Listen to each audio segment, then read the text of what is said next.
How's it going, fans? DA here again with another boxing video. Alright, this is a post-fight. This is the conclusion to the Devon Alexander Randall Bailey fight. Alright.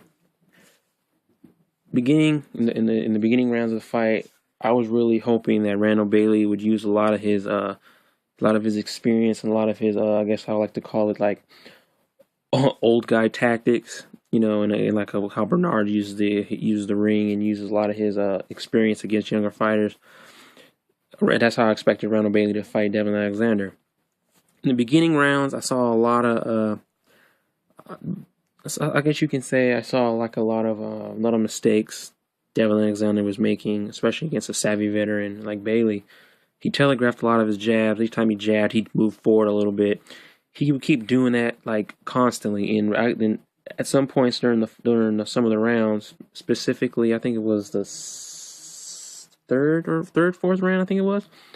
Randall Bailey was catching him as he was coming in. Like he would pattern, Devon Alexander would pattern himself around like a game plan to where he would throw the jab, jump forward, throw the jab, then he would go down low with a straight right to the body. So every time Devon Alexander would come in, he would kind of like do a little stutter step, telegraph the jab. Randall Bailey would beat him right there with a straight right. Now I figured that Devon Alexander would pick up on that. It seems, in a way, he did, because he mostly, I guess you could say, he was on his bicycle during like the latter parts of the round. He would just do enough to get by, to win the round and skate on through 12. At that same time, Randall Bailey should have used that time that he did manage to land on Devon Alexander and capitalize and thoroughly put a beating on him.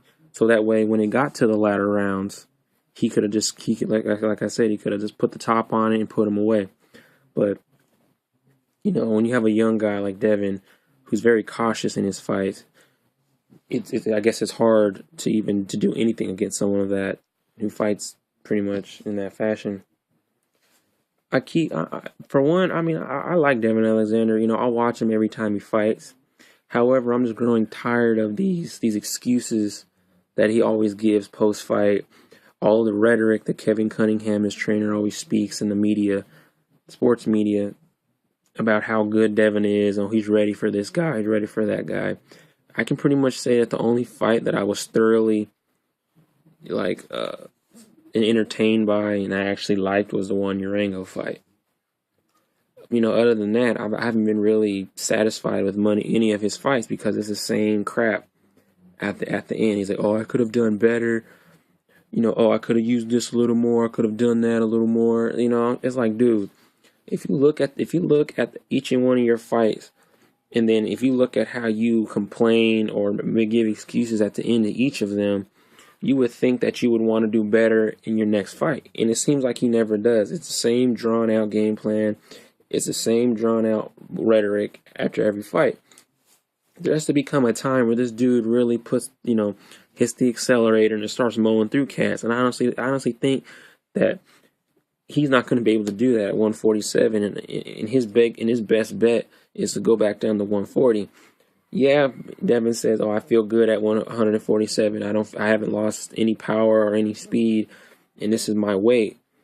There's just the guys at 147. I think are just going to be too powerful. They're just going to put a hurting on him in the end. He's going to come up like, if he goes up against like Victor Ortiz, I think that's a good fight. I give Devon the edge, but Victor Ortiz has relentless pressure, and I think he'll really get to Devon in the later rounds if Devon can't really reinforce, and reinforce his the barrier that he puts up, and lets Victor Ortiz know that, hey, I'm here to fight. If you want to get to me, you're gonna have to work for it. You know what I'm saying? You have Berto, you got Danny Garcia, maybe Jose Lito Lopez comes back down. He better not call out Floyd, don't call out Pacquiao. Timothy Bradley rematch sounds good to me. Shit, man, you got all kinds of potential candidates at 147 pounds. I just named the guys that I can recall that are actually noteworthy of putting on television. I don't want to see him going against any type of, Europeans who don't really have a name on this side of in the United States who really do too much. You know what I mean? Like even Amir Khan would be a good fight for him. You know, stuff like that. I don't know.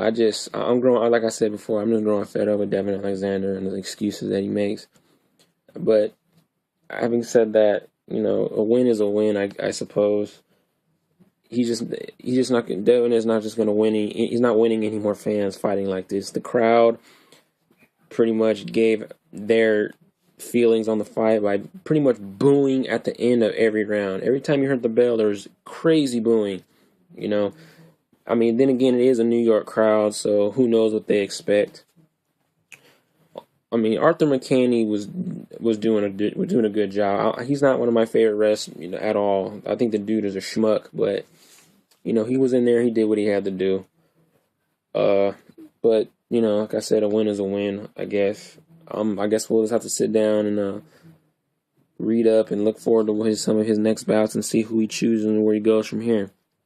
But until then, like what I always say in my videos, like, dislike, you know what I'm saying? Subscribe, comment, do whatever you feel you need to do. But until then, until my next video, I'm out of here. Peace.